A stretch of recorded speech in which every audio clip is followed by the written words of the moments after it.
Olá, eu sou Cris Alberti, estou aqui para conversar um pouquinho com você hoje sobre diástase. Bom, muito tem se falado sobre esse tema nas redes sociais, nos meios de comunicação, e para mim isso tem dois lados. O lado muito bom é que a gente está abordando, é um tema que até bem pouco tempo atrás não era falado.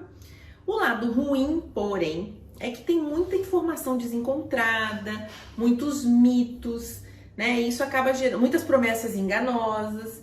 Isso acaba gerando uma certa insegurança nas mulheres. Então, elas ficam muito preocupadas, sem saber se pode fazer exercício físico, se não pode, acabam não mais praticando atividade física por medo de piorar a situação.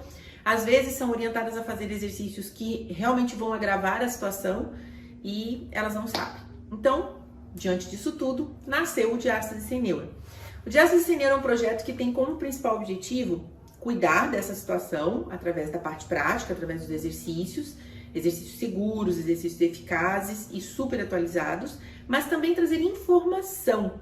É preciso que essa mulher conheça o seu corpo, entenda todo o processo, entenda como isso se dá dentro do corpo dela e conheça e entenda o que é diástase. Por que isso?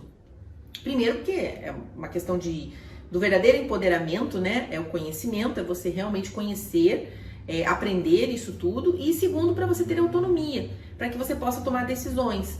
Por exemplo, se você for fazer uma atividade física, for fazer um pilates, for fazer uma musculação, você vai conhecer o mecanismo de funcionamento e vai saber evitar.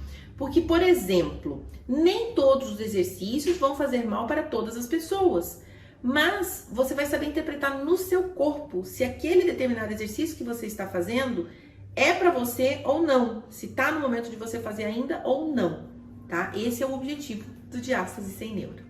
Mas então, hoje o nosso tema é diástase. Então a gente vai falar sobre essa diástase. O que é diástase, na verdade?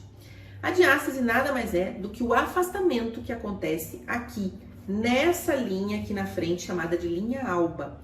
O afastamento entre os músculos retos do abdômen é chamado diástase.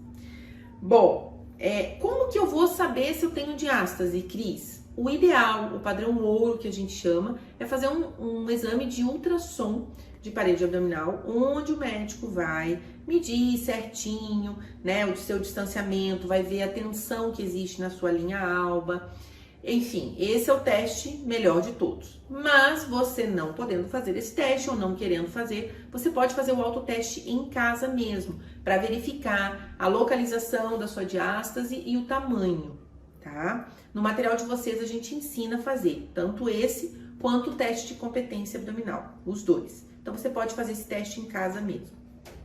Ok, então já sei o que é diástase, já sei como diagnosticar a diástase.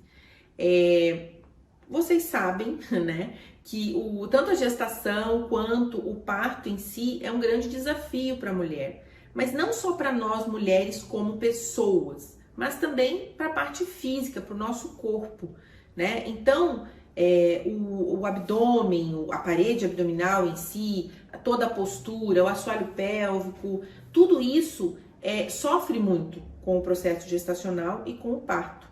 Então a gente precisa cuidar disso tudo.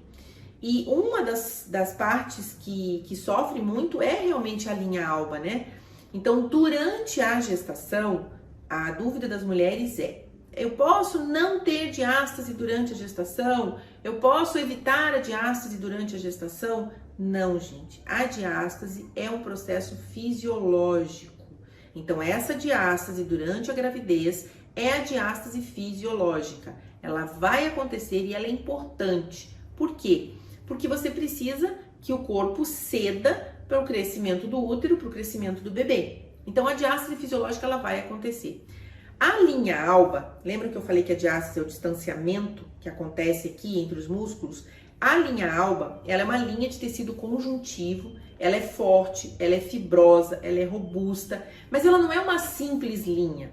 Ela é um entrelaçado de fibras que vem em várias direções, diagonais, transversais. Sabe aquela madeira que se usa para fazer tapume de obra, geralmente? É uma madeira toda entrelaçada que tem fibras em vários sentidos. A linha alba é mais ou menos isso. Ela é um centro de força. Ela equivale aqui na frente à nossa coluna. Então aqui atrás a coluna é o nosso centro de força e aqui na frente é a linha alba, ok? Então durante a gestação, pela própria ação dos hormônios, como a relaxina, eu brinco que o Papai do Céu é muito perfeito, é muito sábio, né? Pela ação desses hormônios, esses tecidos ficam mais frouxos, mais maleáveis. E a linha alba é constituída de tecido conjuntivo, desse tecido que vai ser relaxado. Então, exatamente para preparar o corpo da mulher para esse crescimento do abdômen. Então, fiquem tranquilas, esse é um processo fisiológico que vai acontecer. Mas a gente tem a diástase patológica. Essa é o problema. Patológico significa isso, né? Que não é uma coisa natural, não é uma coisa saudável. Quando depois do parto, essa distância permanece maior que 2,2 ou 2,5 centímetros, é que a gente tem a diástase patológica. Então, entre 6 a 10 semanas, a mulher pode fazer o autoteste e aí vai descobrir se essa distância ficou maior do que os 2,2 a 2,5 centímetros. Essa é a patológica.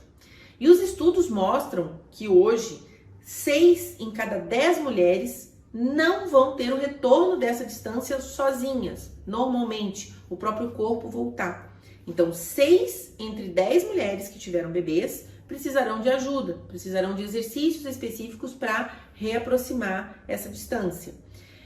Eu vou além, eu falo que independente de se você ficou com diástase ou não, você precisa fazer um trabalho específico e progressivo para recuperar a função de toda essa musculatura, não só da parede abdominal, mas tem que pensar em assoalho pélvico, na sua postura, nos músculos eretores da coluna, que todo esse conjunto, diafragma, todo esse conjunto tem que ser pensado, então precisa se fazer um trabalho. Mas voltando, lá entre 6 e 10 semanas você pode fazer o autoteste e verificar se você tem a diástase. E essa diástase, ela pode estar localizada em pontos diferentes. Ela pode ser somente umbilical, na região do umbigo, que é a mais comum. Ela pode ser infraumbilical, que é para baixo, é mais difícil. Ela pode ser supraumbilical, que é comum, sim. É aquela que geralmente a mulher tem o abdômen ajeitadinho e tal, e quando chega aqui para cima do umbigo, ela tem um certo estufamento, que algumas chamam de estômago alto. Essa é a diástase supraumbilical. E pode ter também a diástase completa, que ela é inteira. A linha alba, ela vai do processo chifoide, que é um ossinho que a gente tem aqui no peito, até a sínfise púbica, tá? Então, ela compreende toda essa extensão. E aí, a diástase completa, ela vai ocupar quase toda essa extensão. Ela não é tão comum. Então, relembrando, gente, a diástase pode ser fisiológica ou patológica. A fisiológica acontece no processo da gestação, a patológica é aquela que fica após a gestação. Ela pode ser diferente de acordo com a localização, infraumbilical, umbilical, supraumbilical ou completa. Isso vai determinar o tipo de treinamento que essa mulher vai fazer? Não necessariamente, porque a gente precisa recuperar todo o conjunto. Mas às vezes isso vai explicar para ela por que ela ficou com essa sensação de estômago alto após a gravidez, ou se ela ficou com aquela sensação da pochete, né? Então saber onde está essa diástase vai só explicar por que esse corpo ficou tão diferente no pós-parto, ok? Eu vou mostrar para vocês agora um estudo de como se chegou a como é que foi feito o estudo para se chegar a essa distância média do que é uma diástase fisiológica, até quanto é uma diástase fisiológica e a partir de quanto que ela se torna patológica. Vou mostrar isso a seguir. Bom, como é que foi feito esse estudo? 150 mulheres entre 20 e 45 anos com um IMC menor que 30, tá? Então elas não eram gordinhas. Foi feita a medida em 3 porções, mais próximo do processo chifoide, lá mais para baixo do umbigo e na linha do umbigo. E aí, depois que fizeram todas essas medidas, chegaram a uma média. Então, o que isso quer dizer pra gente? Que uma média dessas mulheres que não tinham tido filhos chegou-se a esse 2,2 centímetros. Então, acima disso, é considerado a diástase patológica. Alguns estudos falam em 2,5. Então, fica aí entre 2,2 e 2,5. Mas eu volto a frisar, gente, mais importante do que saber a distância que existe entre os músculos retos do abdômen é que haja consciência de que precisa recuperar o todo, recuperar o conjunto, o core como um todo. A diástase, ela é uma ruptura? Essa é uma pergunta muito comum. As pessoas perguntam assim, a diástase rasgou o meu músculo? Primeiro que não é no músculo, vocês já viram que é na linha alba. E não é um rasgo, né? Não é uma ruptura. É sim um processo longo, né? A gestação a gente tem que pensar que é um processo de 9 meses. Então, é um processo de estiramento que foi acontecendo pela ação hormonal e pela ação do crescimento do útero ao longo do tempo. Então, foi um processo adaptativo. Então, não, gente, não houve uma ruptura, não houve um rasgo, ok? Outra pergunta comum: a diástase dói? Não, a diástase em si não dói. Mais uma vez, volto a frisar, não houve uma ruptura, não houve um trauma ali. Tá? Os problemas que a gente tem, os incômodos que a gente vem do fato de existir a diástase, mas a diástase em si não dói, ok? Outra dúvida muito comum que a gente recebe é se há alguma relação com a atividade física, né? Pessoas que são ativas e a ocorrência e a gravidade dessa diástase. Sim, gente, parece haver sim. Mulheres que são ativas, elas vão ter um tecido melhor, tanto muscular quanto facial. E isso parece sim diminuir a possibilidade da diástase patológica e o agravamento dela, né? Então, manter uma atividade física com exercícios específicos antes da gestação, durante a gestação, é importante e é necessário, ok? Outra pergunta muito comum: quais são os prejuízos que a diástase causa? Né? Além do comprometimento estético, né, que muito se fala, a gente tem outras coisas envolvidas, porque a gente não pode esquecer que existe um cilindro ali no tronco, né? O topo desse cilindro é o diafragma, a base desse cilindro é o assoalho pélvico e as paredes desse cilindro são a parede abdominal, os músculos lá da coluna.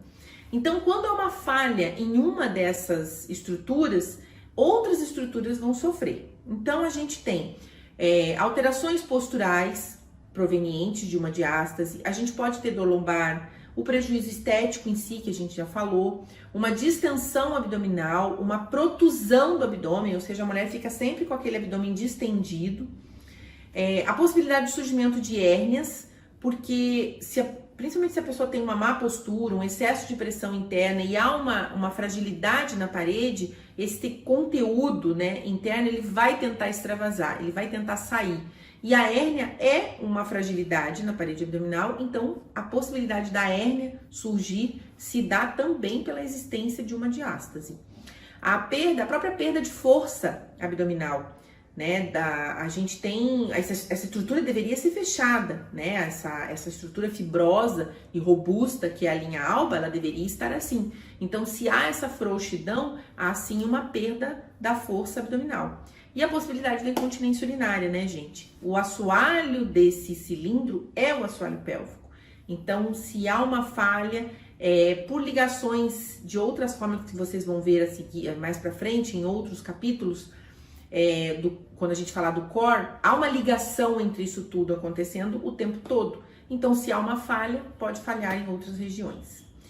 E o final dessa história toda, é importante que fique bem ressaltado para vocês que o processo de recuperação, tanto da diástase como do core como um todo, ele depende muito da pessoa que vai estar fazendo.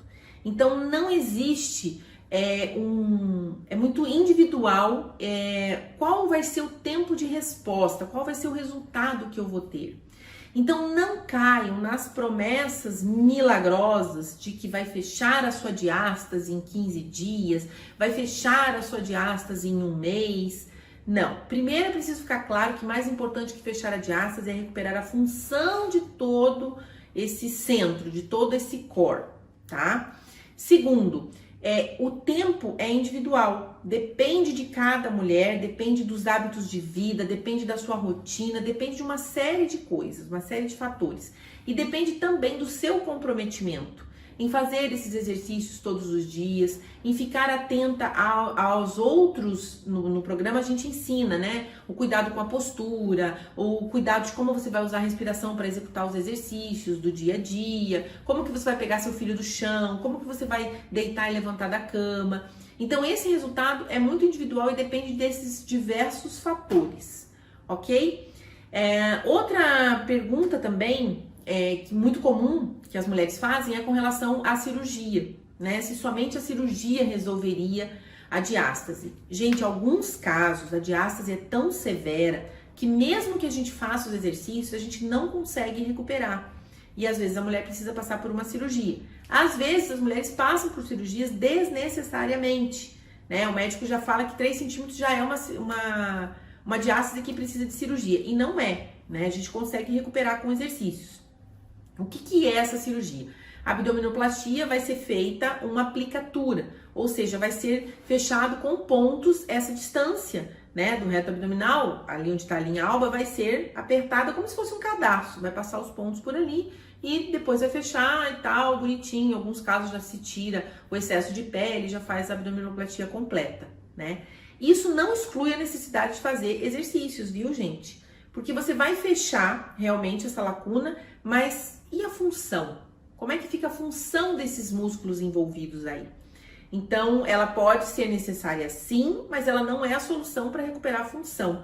Tanto que muitas mulheres fazem a cirurgia e depois desenvolvem incontinência urinária e outros problemas.